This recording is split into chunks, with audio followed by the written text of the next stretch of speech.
Wait, Ethereum 2.0 is out? But PulseChain hasn't come out yet.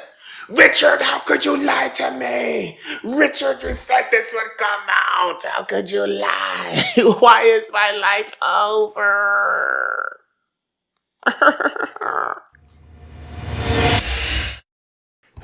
What's going on, guys? You're not watching the greatest channel that has ever existed.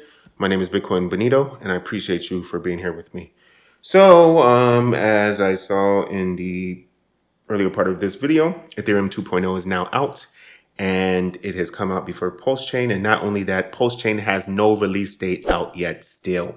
This is September 29th when I'm recording this, and it still does not have a release date. This is absolutely insane. But so what I'm going to do to calm our fears is to talk about how, even though Ethereum 2.0 is out yet and PulseChain is not out, PulseChain is still going to do dramatically better than Ethereum in the short term, at least in the next, 2-3 years. And there's a Reddit thread that talks about this in detail. Let's explore it together.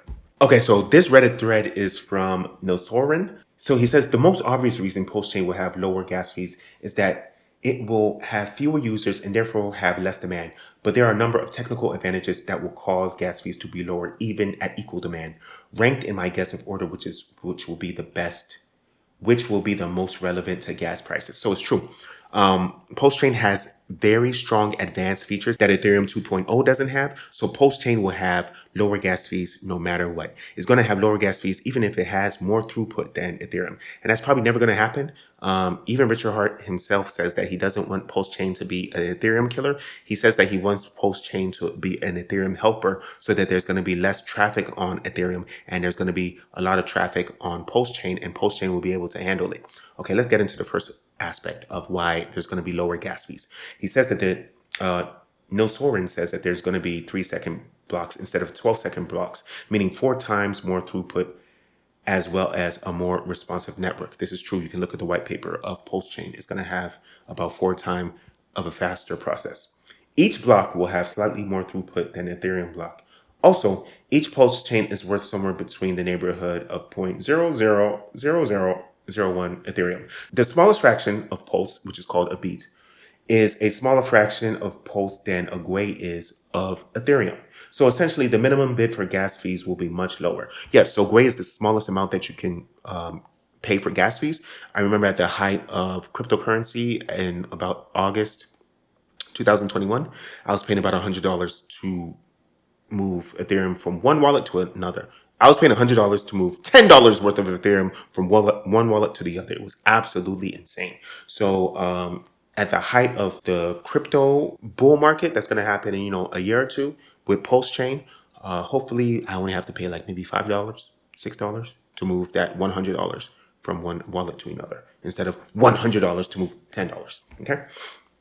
But other than gas fees, if you're considering buying Pulse for an investment standpoint, here are the advantages. You can delegate your PulseChain to a validator with no counterparty risk. It's a native function of the network and you can still retain custody of your coins. You need circa 50 grand in Ethereum to stake Ethereum with no counterparty risk. And you also have to have a part-time job as a system administrator. This is true. Like we always say, like Isaiah Jackson always says, like everybody always says, not your keys, not your coins, okay? So with PulseChain, you will be able to own your coins outright. No one can ever take your coins away with you, but you can give it to validators. And when I say give it to validators, you're not actually giving it to them. You're just allowing your coins to be locked up with the validators so that it upholds the PulseChain network and you can make some return off of it. Estimation is that there's going to be about 8% return every single year, but it's absolutely amazing. You can delegate your PulseChain to validators, okay? And you don't have to suffer through Ethereum. With Ethereum, you have to have about 32 Ethereum, which is now worth about 50,000 US dollars. And then you have to, of course, work as a system administrator to make sure that your Ethereum proof of stake network is always constantly running, because anytime your proof of stake network goes down, you have to pay some fees in Ethereum and you lose money from that. So be very careful with that. So he says Ethereum has no fixed supply cap and will continuously inflate. PulseChain is deflationary. Yes, Ethereum will continuously inflate. Even though it doesn't inflate dramatically, it's going to inflate by like maybe 2% a year, something like that.